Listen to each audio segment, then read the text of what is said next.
They say every empire eventually faces its moment of collapse. But what happens when the people who built it start turning on each other? What if loyalty, family, and legacy all collide in a single courtroom moment that no one saw coming? Because tonight, the question isn't just about fame, money, or power. It's about trust, who stood by who, and who may have finally crossed the line. For years, this story has been surrounded by whispers, speculation, and half-truths that refuse to die. One brother building an empire from the ground up, another fighting a battle that's lasted decades behind bars, and somewhere in between, a bond that's been tested by time, pressure, and silence. But what happens when that silence breaks? What happens when the very foundation of that family begins to crack in public view? Now imagine the headlines flipping overnight. Claims, rumors, and accusations spreading faster than facts can keep up. Some say it's a misunderstanding. Others say it's the biggest betrayal yet. And the truth. That's exactly what everyone's trying to figure out. Because if even a fraction of what's being said is real, then this isn't just a story about music success or the streets anymore. This becomes something much bigger. Something deeper. Something that forces you to question everything you thought you knew about loyalty, power, and the cost of chasing both. And once you hear what's being said behind the scenes, you might start wondering if some doors were never meant to be opened in the first place. So now the question isn't just what happened. The real question is why this story is still refusing to die. Because when you look at everything connected to this case, every name, every claim, every whisper, it starts to feel less like a simple legal matter and more like a story that has been stretched, pulled, and reshaped over time by people on all sides trying to control the narrative. And at the center of it all, you've got a situation that has split opinions right down the middle, where some people see a man fighting for his life, and others see a man fighting to protect his image, his name, and everything that comes with it. But before we even get into the noise, the rumors, and the accusations that have been floating around, we need to slow this down and look at how we even got here in the first place. Because nothing about this story is random, and nothing about it exists in isolation. You've got two brothers from the same environment. Two people who grew up under the same conditions, but who somehow ended up on completely different paths. One built an empire that would go on to define an era, creating a machine that turned ambition into millions and influence into power. The other became part of a story that would follow him for decades. A story tied to a single moment, a single night, and a single accusation that would change everything. And what makes this even more intense is that these two worlds didn't just exist separately. They collided, they overlapped, and at times, they seemed to pull against each other in ways that the public could never fully see. Now, people love to simplify stories like this. They want a clear villain, a clear victim, a clean ending that wraps everything up neatly. But reality doesn't work like that. Reality is messy, and in cases like this, it gets even messier when you add fame, money, power, and public perception into the mix. Because once a story reaches that level, it's no longer just about what happened in the courtroom. It becomes about how the story is told, who is telling it, and what each side stands to gain or lose from the version of events they push forward. And this is where things start to get uncomfortable. Because the more you look into this situation, the more you realize that the story isn't just being told, it's being fought over. Different narratives, different interpretations, different perspectives, all clashing in a way that leaves the audience stuck in the middle, trying to figure out what's real and what's being shaped for impact. And when that happens, truth becomes harder to pin down, not because it disappears, but because it gets buried under layers of competing voices. Now let's talk about perception for a second, because perception is everything in a story like this. When people hear certain names, they don't just hear a person. They hear a reputation, a history, and sometimes even a stereotype. That perception can come from music, interviews, media coverage, or even just public speculation. And once that perception is formed, it's incredibly difficult to change. It sticks. It lingers. It influences how every new piece of information is received, whether it's true or not. So when claims start circulating, when statements get made, when accusations start flying, people don't always start from neutral ground. They start from whatever they already believe. And that's where things get dangerous. Because now you're not just dealing with facts, you're dealing with belief systems. And belief systems don't always follow logic. They follow emotion, loyalty, bias, and sometimes even personal connection to the story itself. Now, in situations like this, one of the most important things to understand is how narratives evolve over time.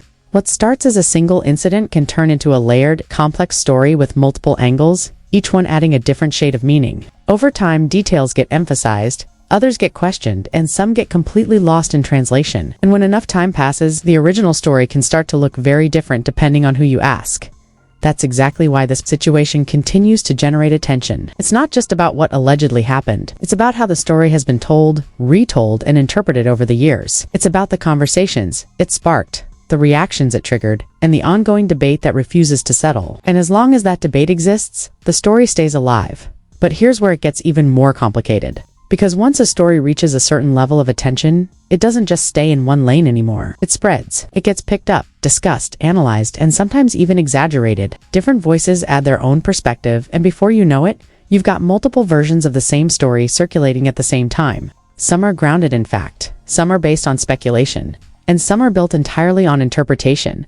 And that creates a situation where the audience has to decide what to believe. But here's the catch. Most people don't actually have access to all the facts. They only have access to fragments, pieces of information taken out of context, presented in a way that supports a particular narrative. And when you're working with fragments instead of the full picture, it becomes easy to fill in the gaps with assumptions. Now think about the impact of that, because once assumptions enter the equation, the story stops being purely factual and starts becoming interpretive. People begin to see what they expect to see. They hear what they expect to hear. And before long, the conversation shifts away from objective reality and into subjective interpretation. That's where controversy thrives, not in the facts themselves, but in the space between them, the gaps, the unanswered questions, the conflicting accounts. That's where people start forming opinions, drawing conclusions, and building narratives of their own. And once those narratives take hold, they spread fast, especially in an environment where attention is currency. So when you hear people talking about this case, when you see reactions online, when you come across strong opinions on either side, understand this. You're not just hearing one story. You're hearing multiple stories layered on top of each other, each one shaped by perspective, emotion, and intent. And separating those layers is where things get complicated. Because at the end of the day, every side believes they're right, every perspective feels justified, and every narrative feels like it has a reason to exist. But the truth, if it exists in a clean, simple form, is often much harder to access than any of those narratives suggest. And that's exactly why this story continues to pull people in. Because it's not just about what happened in the past, it's about what people believe happened, what they choose to believe now, and how those beliefs continue to shape the conversation moving forward. And as we go deeper into this, the layers only get more intense, more complicated, and more divided. And once the story starts shifting, everything that comes after begins to feel heavier. Because now you're no longer just dealing with one version of events. You're dealing with reactions to those events, and reactions to the reactions. Until the original moment gets buried under layers of interpretation and commentary, that's exactly where this story has lived for years, not frozen in time, but constantly being reshaped by new statements, new perspectives, and new angles that continue to keep the conversation alive whether people want it or not.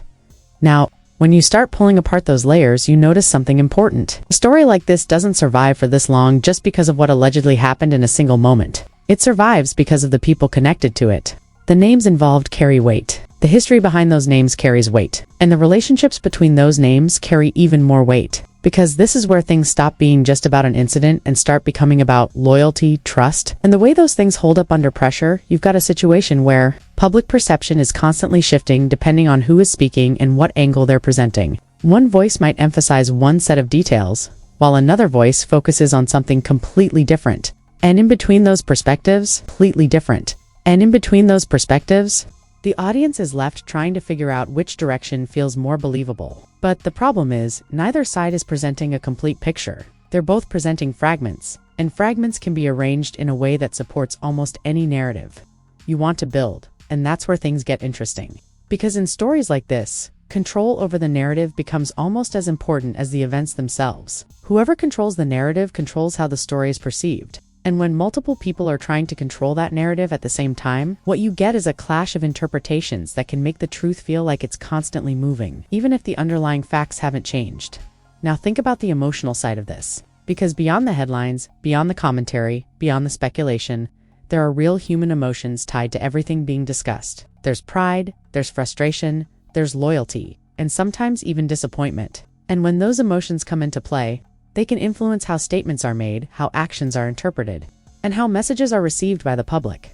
That's why you see such strong reactions from people on all sides of the conversation. Some people are fully convinced of one perspective, while others are equally convinced of the opposite. And neither side is backing down because both sides feel like they're defending something important. But in the middle of that the actual details can get distorted, stretched, or even completely reframed depending on how the story is being told at that moment.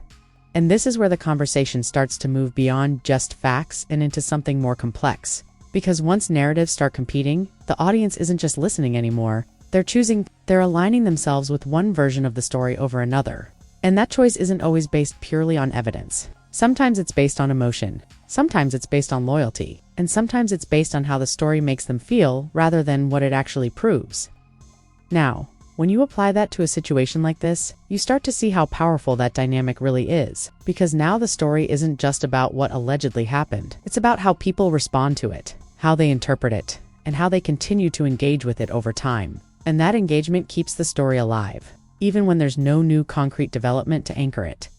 But here's the part that really changes how you look at everything, because at some point the story stops being just a story and starts becoming a symbol. It becomes something people use to represent larger ideas, like justice, loyalty, betrayal, or even the flaws in systems that are supposed to be fair. And once a story becomes symbolic, it takes on a life of its own. It doesn't just belong to the people directly involved anymore. It belongs to everyone who sees themselves reflected in it in some way.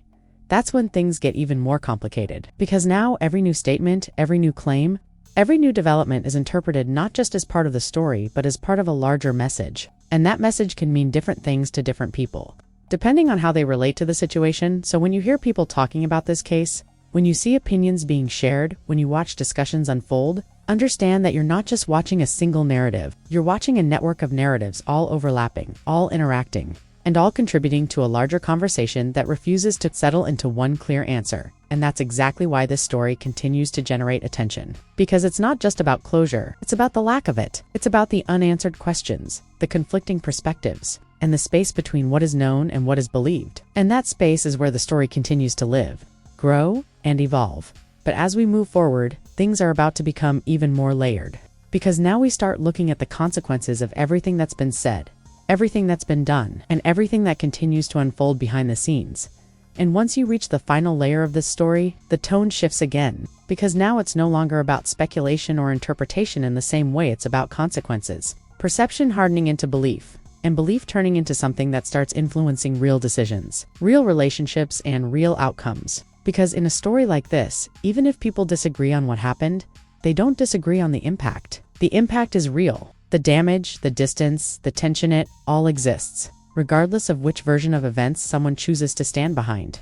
Now, what makes this situation even more intense is that time doesn't erase it. Time actually amplifies it. The longer something like this continues, the more it becomes embedded in people's minds, the more it gets referenced, analyzed, and discussed. And over time, details get reinterpreted. Narratives evolve, and emotions that were once fresh become something deeper, something more permanent. That's when you start seeing how a single story can turn into a long-term fracture point, not just in public opinion, but in personal relationships as well. And this is where the human side of it becomes impossible to ignore, because behind all the commentary, behind all the debates, there are real people who have lived through the consequences of this story for years. People who have had to deal with the weight of it in silence, away from the cameras, away from the headlines, in spaces where the only thing that matters is what is felt, not what is said. But the public doesn't always see that part. The public sees statements, reactions, and moments that are clipped, shared, and analyzed. And in that process, context can get lost. Intent can get misread. And suddenly, what might have been a private expression of frustration, pain, or disappointment becomes a public talking point that people interpret in whatever way fits their existing viewpoint.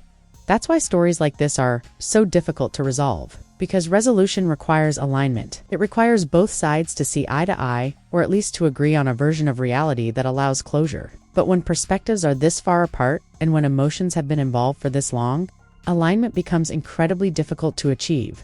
So instead, what you get is continuation. The story doesn't end, it evolves. It shifts into a new phase where the focus isn't just on what happened, but on what happens next. And in this case, what happens next is just as important as everything that came before it, because it determines whether the story escalates, settles, or transforms into something entirely different now. One of the most important things to understand here is that public narratives don't just exist in a vacuum. They interact with each other. They influence each other. And sometimes, they even contradict each other in ways that make the situation more complex rather than clearer. That's why when you follow a story like this, you can't rely on just one source of information or one perspective. You have to look at the broader picture, the pattern of statements, the shifts in tone, and the way the conversation changes over time, because patterns reveal a lot more than isolated moments. A single statement can be misunderstood, but a pattern of behavior starts to tell a story of its own. And when you start connecting those patterns, You begin to see where the tension is building, where the contradictions lie, and where the pressure points are that keep this story from reaching a clean resolution.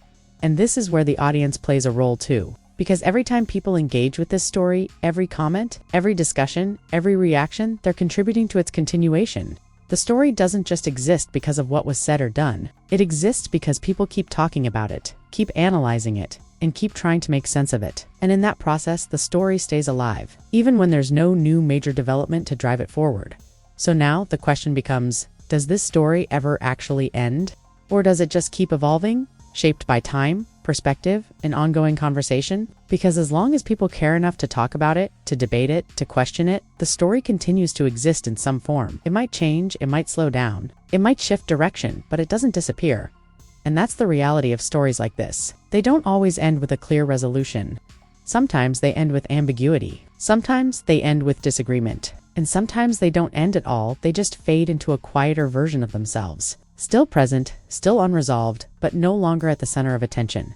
But for those who have followed it closely, for those who have invested time in understanding it, the story doesn't fade, so it stays with them. It becomes something they think about, something they revisit, something that continues to raise questions long after the headlines move on. And maybe that's the real takeaway here. Not just what happened, not just what was said, but the fact that some stories aren't meant to be easily closed. Some stories are meant to be questioned, debated, and examined from multiple angles, because the truth, whatever it may be, doesn't always fit neatly into one narrative, and as long as that remains the case, the conversation will continue, the questions will remain, and the story will keep existing, not as a finished chapter, but as an ongoing discussion that refuses to settle into silence. Because, in the end, what makes a story powerful isn't just what it tells you, it's what it makes you question long after it's over. And that's where things get uncomfortable. Because once you hear everything,